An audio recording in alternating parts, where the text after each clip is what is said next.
everyone, this is Juliana Jackson, and this is my session for the Experimentation, the conference, because we are Experimentation. So today we're going to talk about experimentation post-conversions and post-purchase, or whatever you want to call it. But first, for people that do not know me, I'm Juliana. I'm an entrepreneur turned serial entrepreneur. I'm working for more than a decade in SaaS and e-commerce. And at the moment, I'm the Chief Growth Officer for OmniConvert. And well, as my nickname says, I'm really obsessed about customer lifetime value and about the methodologies that you can use to improve customer lifetime value. So, you know what? Today, I don't have a keynote, speech. I mean, not the classical one. I just want to have a conversation with you. Let's just talk about stuff. So let's talk about the mindset switch from quick wins, and fast and reliable results to, long-term mentality and profitability by focusing, on the one most important thing, the customers and their journey with, with your agency clients or your e-commerce brand or your SaaS software.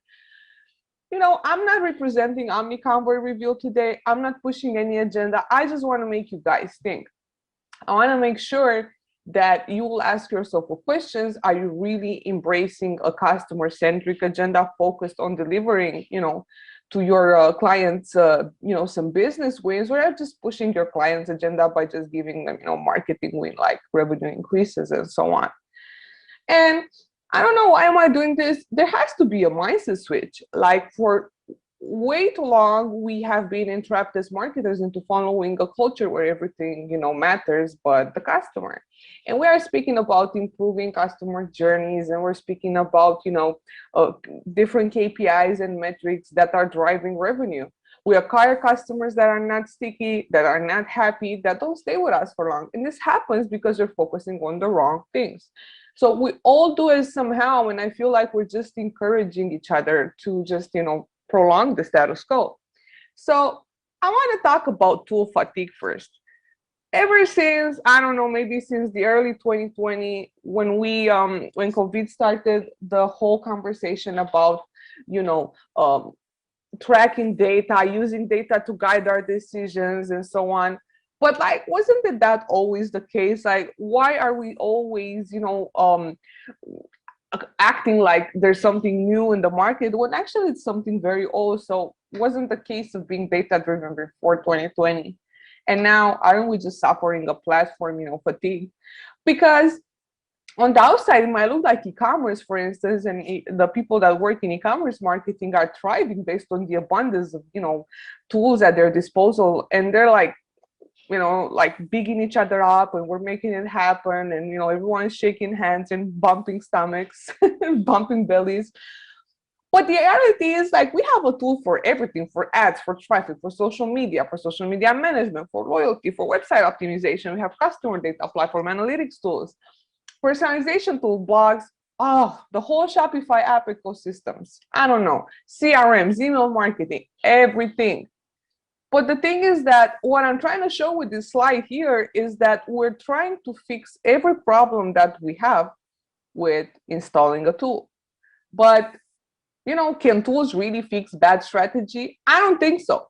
We are all working for or with, maybe, I don't know all, but like a majority of us that are in this conference are working with or for e-commerce brands who are, we're just like overwhelmed with the fact that there is this need of a quick win, of a quick return. But that's not growth. That's not progress. It's just movement. We're installing tools to track and measure everything.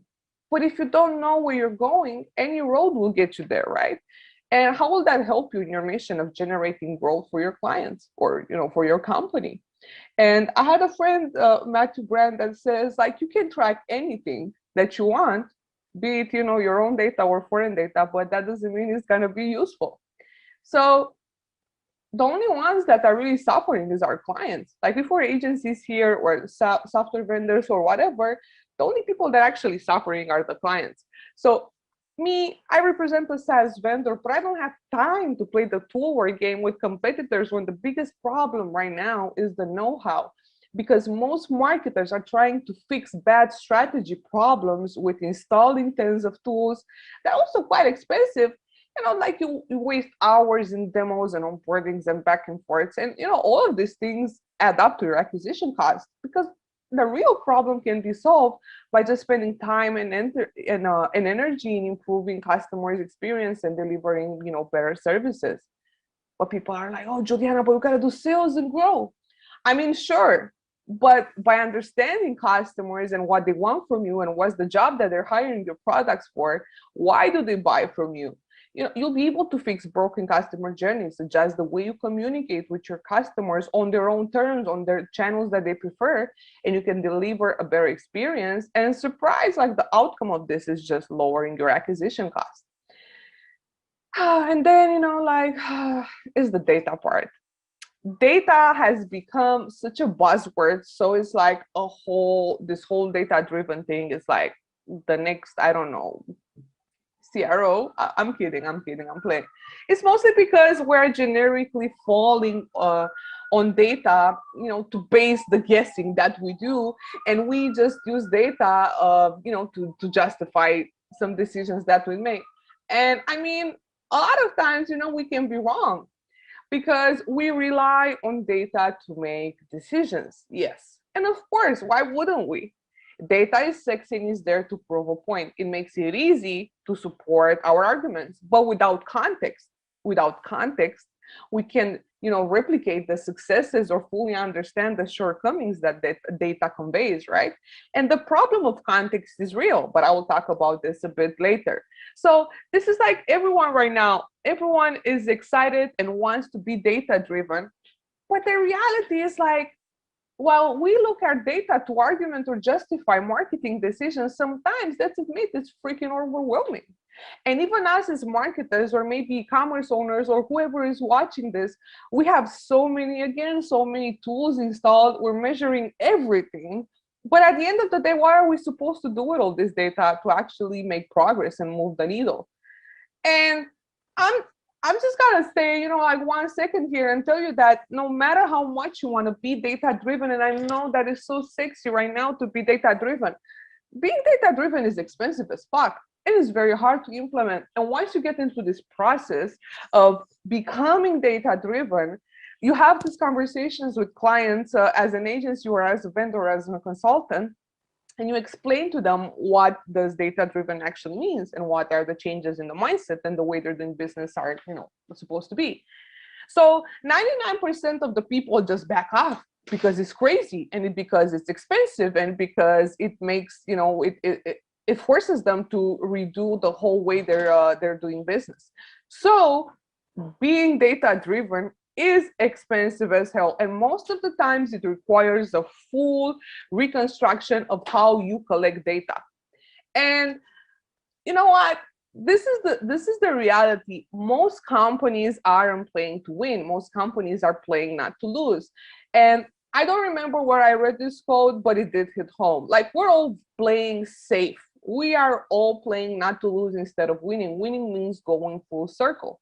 And how can we win in marketing if we don't think long term and if we don't do the necessary efforts to enrich the data that we have with real customer insights and implementing the customer voice in whatever we do? Because sadly, data alone, quantitative cold data, is not enough. And the truth is that the risk aversion often, overshadows our ability to create meaningful experiments and draw actionable insight from the data that we collect because we're afraid. And, this takes me to the next chapter because, let's face it, there's a huge echo chamber in marketing. Guessing games, being blinded to the context, and optimizing. I didn't shout optimizing, but we're being blinded to the context. We are optimizing solely on numbers, and it's something that has taken e-commerce marketing, because this is where I am right now, in a vortex of very bad decisions, and we all make them, even me. And I wouldn't be here today talking about this if I didn't leave to tell the story. So we see data, we draw conclusions, we convince ourselves it's true, and then we surround ourselves with folks that think the same stuff and they don't challenge us to think differently, right? So are we just turning into those customers we have or the partners we don't want to work with? Are we hitting really like a status quo and finding a comfort zone because we're calling ourselves data driven? Is it like we're so afraid to lose that we are just, we're afraid to risk and play bigger? I mean, and let's just enter the echo chamber. Let's talk about it. I mean, this is the Cambridge definition of an echo chamber, but moving to our reality at hand, this is the e-commerce, enter the e-commerce echo chamber, which is a fictional space where everybody agrees with everybody.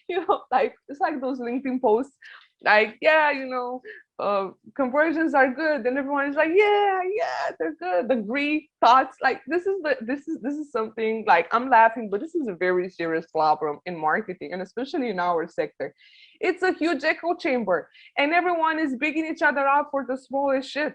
So the problem is that, and I give this example of the pop-up, with the spin the wheel pop-up that increases conversion rate.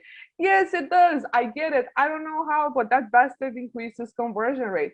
But obviously, it will affect your credibility as a brand. And even if you might, have tricked some people to buy and give you their email addresses one time, they're not gonna come again. It is very, very likely, for them to come again. So, like, you got people on social media right now very happy to help you, with their expert advices. And I bet that in 2011, when Sean Ellis came up with the term growth hacking, he didn't think by 2021 this will become the staple of gimmickry and so-called gamification of conversion rate optimization or customer lifetime value retention. So you know what I did? I just asked some friends to share with me in the past the most ridiculous growth hacks that they've ever heard or read about that are thought to move the needle, but the reality is like, it doesn't. So this is it. Like I had people here dropping growth hacks on me. And I had Elise and I had Lisa and Nelson. I mean, obviously I'm not gonna read this to you guys, but I made you, I made you I made a bigger move. And you know what? I just built a compilation of growth hacks fails compilation. All of these responses were too good not to put together. So here it is. This is an article with everyone's thoughts on this matter. But you know what? Like this is funny, but it's game over. It's game over. Let's settle this once and forever. There is no such thing as the gimmickry or gamification of retention or customer lifetime value. In my case, you cannot bamboozle or manipulate retention by silly discounts and VIP programs and concierge programs or creating personas for your store. You can. All this expert advice on this topic, on my topic, is centered around manipulating customers, pushing a sales agenda, having zero knowledge about how and why people are buying from you. And you might trick people for 1 or 2 orders, but consumers won't stay with you if you have a crappy post-purchase experience. But like, okay, so I don't want to make it seem like it's all doom and gloom, but you know what? The reality in my industry in e-commerce is that most e-commerce companies use at least 2 different tools to track data. So like it's not that it's a problem of measurements. Again, it's not a problem of tools, it's a problem of context. So most businesses ideally know everything about their customer minus the why do customers buy. So you need to be able to get past the surface layer of this. And I'm going to stop this slide right now because I'm epileptic. This is not helping me. So I want to switch on this note to talk about why do people buy and what does this have to do with the post-purchase experimentation that I want to talk to you about. I mean, it's great from a CRO perspective to get people to buy from you. It's great to have website conversions, and which are not always the sales. I know. But for most of the, agencies or companies, there is where everything ends. But I want to show you that it doesn't. So let's take it from here. So the ultimate question, why do people buy? So people might initially buy from a company because of their product, of how they taste, how they smell, how great they would feel if they would use their programs or products or just consume them. So it might be. But it also might be that people are driven by other things that, just the sole benefit of the brand's product. So consumers hire and fire products or brands mostly all the times because of the emotions. So there are three things that I want to talk to you about today that happens in the purchasing decisions and what's happening after the purchasing decision, which is context, outcomes, and trade-offs. So first of all, I cannot even speak or think about the buying process versus the selling process without mentioning Bob Moesta. So his last book, Demand Side Sales 101, was epic and extremely helpful to me in understanding how to determine and focus more on uncovering the demand rather than just being focused on optimizing the next, sales campaign. So a lot of this, following slides are very inspired by his work. He's the best. Bob is the best. So, okay, so right now, this is how most companies think that people are buying their product. Like most brands or marketers think that the consumers are just literally perusing the internet, looking exactly for their products, find them, and then explode in excitement. Some of these people call it impulse purchasing. Let me tell you something. There is no such thing in impulse purchasing. Nothing is random, and I'm willing to be proven wrong. And I prove some people wrong based on this conversation in the past. So, so there's the same e-commerce companies that think people are perusing the internet to buy their product. They look at the buying process as something like this, very linear. Like you're just on your phone. Like I'm just gonna be on my phone right now. I'm gonna see an ad and I'm gonna be like, oh shit, this is what I was waiting on my life. So I'm just gonna buy it very fast. I'm gonna get it delivered and I'm in love and I'm ready for you to send me your 20% discount campaign and make me buy again. So, I mean, people are happy, companies are happy, sales are going up, but no one asks themselves what's happening after that post-purchase and how you can use that historical data to stimulate smarter acquisition, to get better traffic to your website, to improve the customer experience on site and improve the customer experience post-purchase. But see, this is why I want to have a conversation with you, and I don't want to give you everything from the start. I just want to make you ask yourself some questions. But as you can see, and this is very serious, it's not that simple. Consumers go through a set of sequential steps while they are buying a product. So a buying process is the sequence of steps that a consumer takes while making a purchasing decision. So a normal consumer purchase includes the recognition of needs and wants. So, next comes the information search, followed by an evaluation of all the choices. Finally, the purchase happens and post-purchase evaluation follows immediately after. So our job as e-commerce marketer or as experimenters or optimizers, however we're calling ourselves these days, or brand owners, is to make sure we thoroughly investigate all these aspects of the buying journey and understand that not only for the people that have already, made the decisions, but we need to understand, what's the demand. Like we need to take the demand and uncover it. So a lot of people are trying to make this part easy and think it's looking like this, but it doesn't. It takes time. Yeah. But if done right, this type of process and uncovering this type of process can transform your business massively. So as you can see, this type of this is the e-commerce flywheel that we came up with at OmniComfort, and this is a healthy e-commerce flywheel.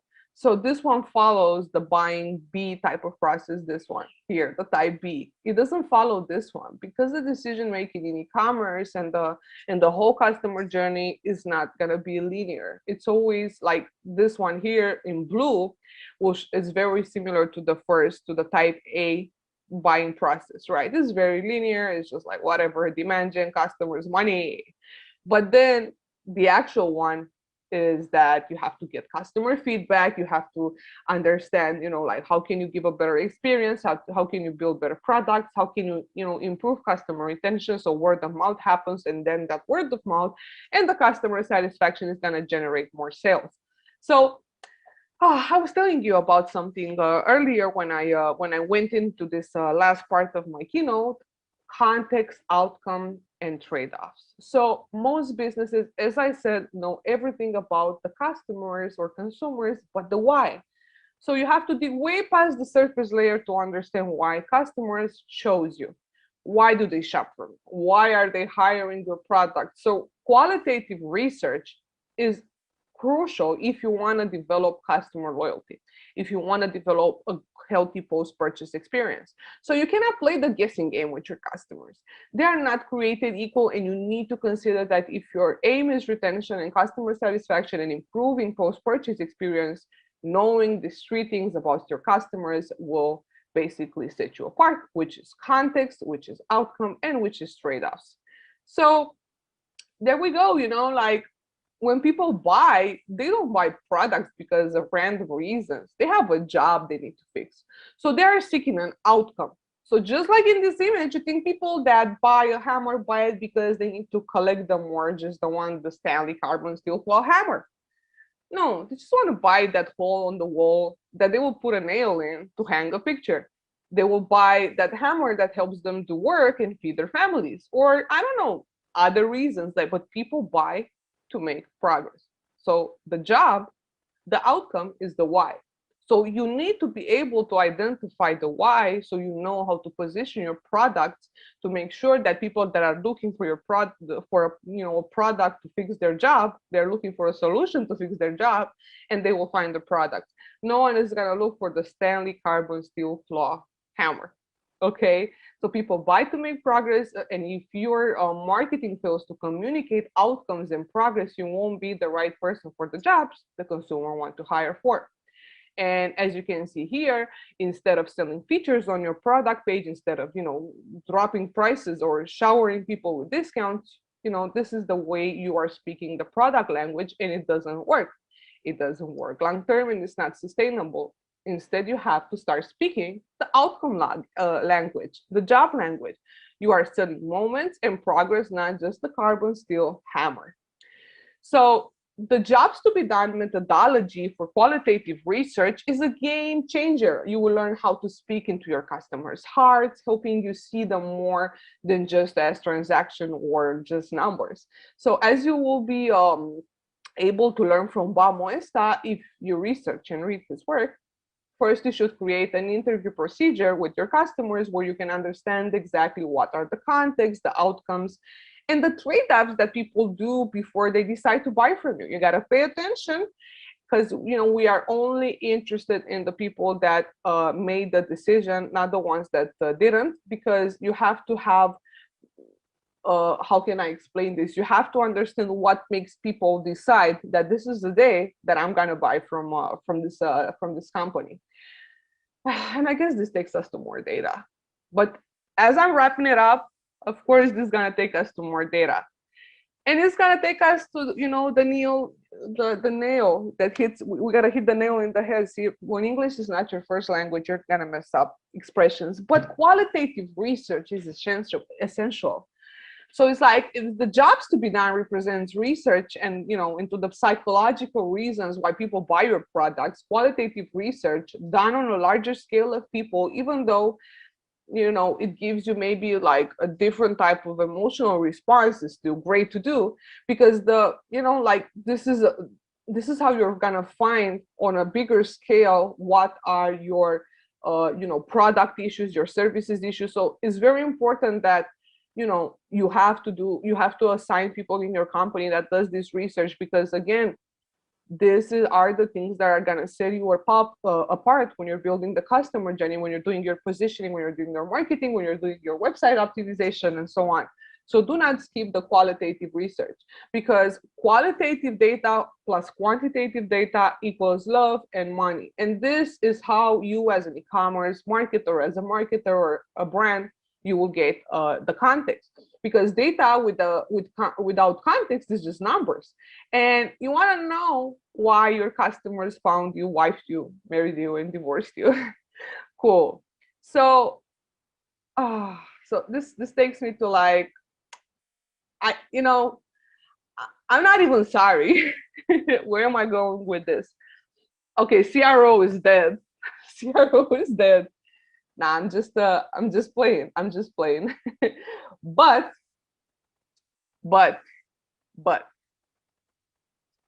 lately the quality of conversions from ads is fresh, and this is because this is how most people are measuring growth. So I'm gonna close I'm gonna close this presentation with something that I want you guys to think about. A lot of companies and marketers and consultants and agencies, this is the way they're measuring growth. This is the outcome of that. And I know it's a perfect meme, but honestly, do yourself a favor and move away from measuring growth like this. Because yes, revenue, conversion rate, and AOV are important, but those are not the metrics that you're looking for if you want to improve post-purchase experimentation. And just do it like this. Understand that the main KPI for retention, loyalty, and customer experience is customer lifetime value. And if your customer experience is shit, you shouldn't even dream about loyal customers or happy customers. Focus on meaningful data, the result of your, because the result of implementing this data insights and research into the way you're measuring growth is going to translate into your long-term profitability. So this is the way I define growth: customers multiplied by the ratio between the customer lifetime value and the acquisition cost equals growth. And as you guys can see here in the customer lifetime value part, customer lifetime value is highly impacted by the net promoter score, the effort score, the customer experience, and margin. So you have to switch from here to here if you want to optimize the whole customer journey and not just the website. And no, CRO is not dead. So, I mean, even Shopify said it, gimmicks don't work anymore. Acquisitions are more expensive than ever. Conversion rates have dropped. And we cannot move with the way the market is moving just by buying a new tool or getting a new tactic or whatever. This is a mindset problem. The mindset and the status quo, the fear of losing, which takes me again to this slide. We cannot play just not to lose anymore. You have to play to win. And the only way we can win right now is not through growth hacks, it's not through gamification and gimmickry. It's just by switching our mindset from fear to progress. So I don't expect you, whoever's listening right now, to drop ship and go move on the sun, move on to the sunset. But I hope that today I made you ask yourself a question. Just one. I don't know what question. But if I did that, then my mission is accomplished. So just, to wrap it up here, from fear to progress, are we just going to go back to the basics? And the biggest problem that I see right now in optimization is that most companies adopt tactics to grow, and most agencies just sell tactics. And the problem with that, and which pisses me off, is that a lot of companies don't understand that the way that technology and data communicates through different tactics that you are doing is through one simple part, which is strategy. And a lot of people are skipping the strategy part a lot. So they're just, there's companies that hire different consultants or agencies or whatever that are implementing tactics without measuring before what's happening in that company. And then you get the parent results, the ones that I was talking about before, those fast kicks, those quick wins.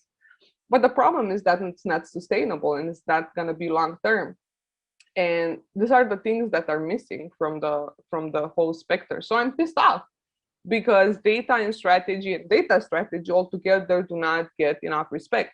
So if you want to grow your company, the only plausible ways that you will grow it in this day and age is that if you implement a strategist and a data strategist, or even better, like if they're the same person, it's even better to communicate with your agency. So if you're an organization and you're working with agencies, great. But if you don't have an internal strategist, and if that agency doesn't have a strategist that can build a bespoke, strategy for yourself, you're gonna be fucked in the long term. So yeah, I mean, this is it. I'm all over this social media as the COV lady. You can connect with me. I hope that you asked yourself a question. I hope that we will see less status quo. I hope we will break down the echo chamber. And I just hope that we are going to be focused more on the whole customer journey rather than just, optimizing for funnel and conversion rate. Thank you. And we are Experimentation, and CRO is not dead.